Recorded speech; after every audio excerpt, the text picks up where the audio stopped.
ఏంటి ఇప్పటి వరకు నిజమైన హంతకులెవరో కనిపెట్టలేదా? అంటే అసలు ఇన్ని రోజుల తర్వాత కూడా ఈ కేసులో సునైనానే మళ్ళీ ముద్దాయిగా నిలబడబోతుందా? అదంతే చరణ్.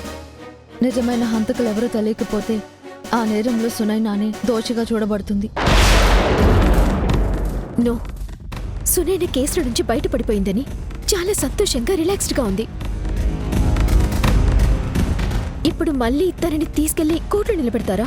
నో, అలా జరగకూడదు. సార్, ఎలాగైనా మీరు ఆ హత్య చేసిన మనిషిని కనిపెట్టండి ప్లీజ్ సార్. నువ్వు అంతలా అడగక్కర్లేదమ్మా. నిజమైన హంతకుల్ని కనిపెట్టడం మా బాధ్యత. ఆ హత్య చేసిన మనిషి ఎవరో గాని చాలా ప్లాన్డ్గా చేశాడు. తన గురించి సరైన క్లూ దొరకకుండా చాలా జాగ్రత్త పడ్డాడు. అంటే ప్రణయ్ని చంపిన మనిషి మగ మనిషా? అది నా గెస్సింగ్ చరణ్. మగ మనిషి అయితేనే అంత బలమైన దెబ్బ కొట్టగలడు.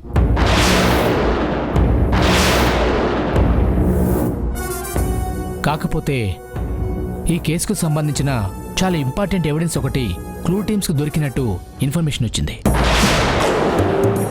ఏంటది? ఒక ఆయుధం దొరికింది.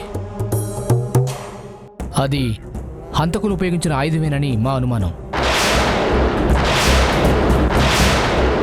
ఆయుధమా? అంటే అదొక రాడ్ లాంటిదని తెలిసింది. అయితే మనకి హంతకులెవరో తెలిసే అవకాశం దొరికిందన్నమాట. Maybe madam. అయితే వెంటనే ఆ రాడ్ని ఫారెన్సిక్ ల్యాబ్కి పంపించి దాని మీద ఏమైనా ఆధారాలు దొరుకుతాయేమో చూడండి. ఎస్ మేడం, ఈరోజు ఈవినింగ్ లోపు ఆ పని పూర్తయిపోతుంది. ప్లీజ్ సార్, ఆ ఆయుధం ద్వారా అయినా ఆ మనిషి ఎవరు త్వరగా కనిపెట్టండి. సార్, సునైనా మాత్రం నేరస్తురాలుగా మళ్ళీ ఆ విట్నెస్ బాక్స్లోకి ఎక్కకూడదు. చరణ్, నువ్వు కూడా ఏంటి? ఫైనల్ జడ్జ్మెంట్ వచ్చే వరకు సస్పెక్ట్గా ఉన్న సునైనా బోన్లో నిలబడాల్సింది. మనకు కావాల్సింది సునైనా పూర్తిగా నిర్దోషి అని ప్రూవ్ అవ్వడం. అసలు శిక్షే పడకుండా బయటపడటం అంతే తప్ప ఒకరోజు వెళ్ళి విట్నెస్ బాక్స్లో నిలబడడం ప్రాబ్లం కాదు. కానీ జ్యోతి గారు, మీరు కంగారు పడకండి వారాహి, నేనున్నాను. సునైనాకి అసలు శిక్ష పడకుండా నిర్దోషి అని ప్రూవ్ చేసి బయటికి నేను తీసుకొస్తాను. అందుకోసం నేను చేయాల్సిన పనులు కొన్ని ఉన్నాయి. ఎస్ఐ గారు, ఈ కేసుకి సంబంధించి నాకు మరిన్ని డీటెయిల్స్ కావాలి. Sure madam. పదండి, మనం వెళ్తూ మాట్లాడుకుందాం. పదండి. చరణ్, వారాహి, నేను బయలుదేరుతాను. అసలు ప్రణయ్ని చంపిన మనిషి ఎవరై ఉంటారండి?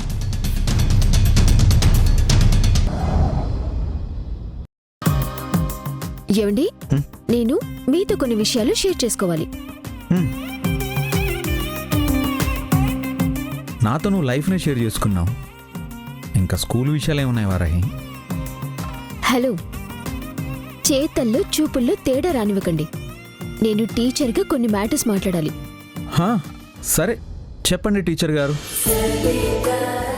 ఏయ్, సరే సరే చెప్పు. రాబోయే యానివర్సరీకి మొన్నగా మన పెళ్ళయింది, ఇంతలోనే మన యానివర్సరీ గురించి ప్లాన్ చేస్తున్నావా? అయ్యో, మన పెళ్లి రోజు గురించి కాదండి. ఓ, మనం కలిసి సంవత్సరం అయింది కదా, ఆ యానివర్సరీ గురించా? అయ్యో, మన school anniversary celebrations గురించండి.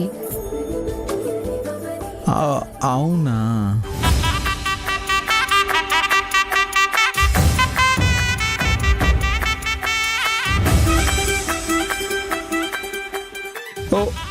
Okay okay, school anniversary సెలబ్రేషన్స్తో పాటు మన యానివర్సరీ సెలబ్రేషన్స్ కూడా ప్లాన్ చేసుకోవాలి, ఓకేనా?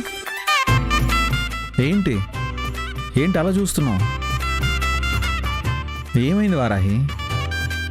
ఏ, మీకు తెలీదా? నువ్వు చెప్పకుండా నాకెలా తెలుస్తుంది? నేను చెప్పేది కాదు, మీరు చేసేదేంటో మీకు తెలీదా?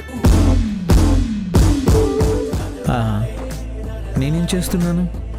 నీతో యానివర్సరీ గురించి మాట్లాడుతున్నాను. మరి మీ చెయ్యి ఏం చేస్తుంది? ఓ, నా చెయ్యి ఏం చేస్తుంది?